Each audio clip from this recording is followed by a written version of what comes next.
Hello everyone, আজ অনেকদিন পর একটা ভিডিও শেয়ার করবো না। আজ কোনো কাজের বা কোনো ড্রেসের ভিডিও একদমই না। আজ আমি তোমাদের সাথে একটা রেসিপি শেয়ার করতে চলে এলাম, যেটা আমি কখনো বানাইনি, এই প্রথমবার বানাবো।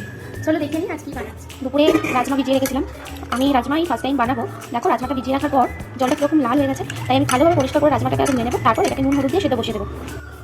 রাজমাটা ধুয়ে নেওয়ার পর এখন জলটা পরিষ্কার হয়ে গেছে, আর রাজমাগুলোও আশা করছি ভালোভাবে পরিষ্কার হয়েছে। তোমরা 2-3 বার একটু জল পাল্টে পাল্টে ধোবে, তাহলে রাজমাটা ভালো পরিষ্কার হয়ে যাবে। চলো এবার এগুলোকে সেদ্ধ করে নিই। এখন আমি এতে অল্প করে একটু নুন দিয়ে দিচ্ছি, আর পরে আবার দেবো, আর অল্প করে একটু হলদি দিয়ে দিচ্ছি।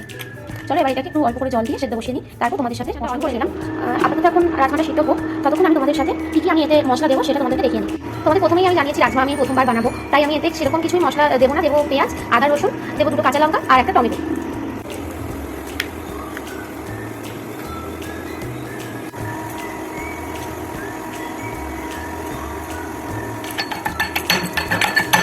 রাজমাটা আমি 4টে সিটি দেওয়ার পর খুলে দেখলাম, আমার মনে হচ্ছে এখনও সেইভাবে সিদ্ধ হয়নি। তাই এই যে ভাতটা আছে গরম, আমি ঢাকনাটা বন্ধ করে আরও কিছুক্ষণ রেখে দিই। তারপর আমি রাজমাটা আমি ততক্ষণ একটু মশলাটা করে নিই। কড়াইতে অল্প পরিমাণেই আমি সরষের তেল দিয়েছি। তেলটা গরম হয়ে যাওয়ার পরে আমি গোটা মশলা কিছু দিয়ে দিয়েছি জিরা, একটা তেজপাতা আর কিছু গরম মশলা, যার মধ্যে আছে দারচিনি, লবঙ্গ এবং এলাচ।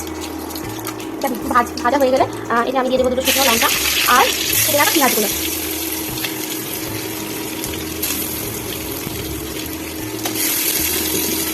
পেঁয়াজটা মোটামুটি ব্রাউন কালার হওয়া পর্যন্ত ভালো করে ভেজে নিতে হবে। এতে আমি পরপর সমস্ত মশলাগুলো দিয়ে দিয়েছি, যার ক্লিপগুলো আমার নেওয়া হয়নি। আমি বলে দিচ্ছি এর মধ্যে আমি কিছু মশলা দিয়েছি।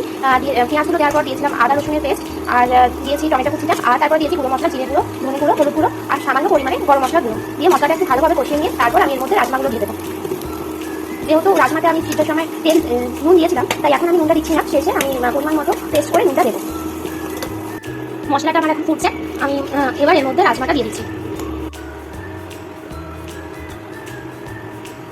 রাজমা ঢাকাটা খুলে দেখলাম, এখন মোটামুটি ভালোই সিদ্ধ হয়ে গেছে। এবার বাকিটা আমি কড়াইতেই সিদ্ধ করে নেবো। চলো রাজমাগুলো এবার কড়াইতে দিয়ে দিই। রাজমাটা আমি দিয়ে দিলাম কড়াইতে। ওটা সেদ্ধ করতে দেওয়ার সময় আমি জলটা একটু বেশি করে দিয়েছিলাম, তাই এতে আর আলাদাভাবে আমি জল দিচ্ছি না। যতটা পরিমাণে জল আছে এই জলটাতেই রাজমাগুলো সিদ্ধ হয়ে পুরোটা রান্না হয়ে যাবে।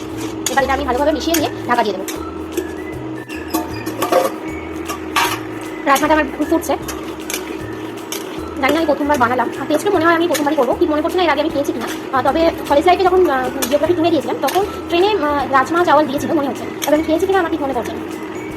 আজ অবশ্যই টেস্ট করে দেখবো, কারণ নিজের হাতে বানাচ্ছি, আর টেস্ট করে তোমাদের তো অবশ্যই জানাবো কেমন হয়েছে। যেহেতু আমরা রাজমাটা আজকে রুটির সাথেই খাবো, তাই রুটির সাথে আমার একটু মিষ্টি মিষ্টি জাতীয় তরকারি হলে বেশি ভালো লাগে, তাই আমি এতে একটু অল্প করে চিনিও দিয়ে দিয়েছি। তোমরা চাইলে এটা স্কিপ করতে পারো, নাও দিতে পারো, তোমাদের পছন্দ অনুযায়ী। তোমরা তবে এটা যদি রাইসের সাথে খাও তাহলে একদম চিনিটা দিও না, কারণ রাইসের সাথে মিষ্টি তরকারিটা একদমই ভালো লাগে। তবে তোমরা রুটির সাথে খেলে একটু অল্প করে চিনি দিতে পারো, তাহলে টেস্টটা আমার মনে হয় বেটার আছে। রাজমাটা আমার অলমোস্ট রান্না করা কমপ্লিট। এবার আমি ইন্ডাকশনটা অফ করে দিয়ে এতে অল্প করে একটু গরম মশলা দিয়ে দেবো। যেহেতু আগে আমি গরম মশলা দিয়েছি, তাই অল্প করে এখন গরম মশলাটা দিয়ে কিছুক্ষণ ঢাকা দিয়ে রাখার পরে সার্ভ করবো গরম গরম রায়তা এবং রুটি। তারপর তোমাদের অবশ্যই জানাবো রায়তার টেস্ট কেমন হয়েছে। এখন আমি নিয়ে নিয়েছি প্লেটে, চলো এবার টেস্ট করে জানাবো তারা কীরকম হচ্ছে।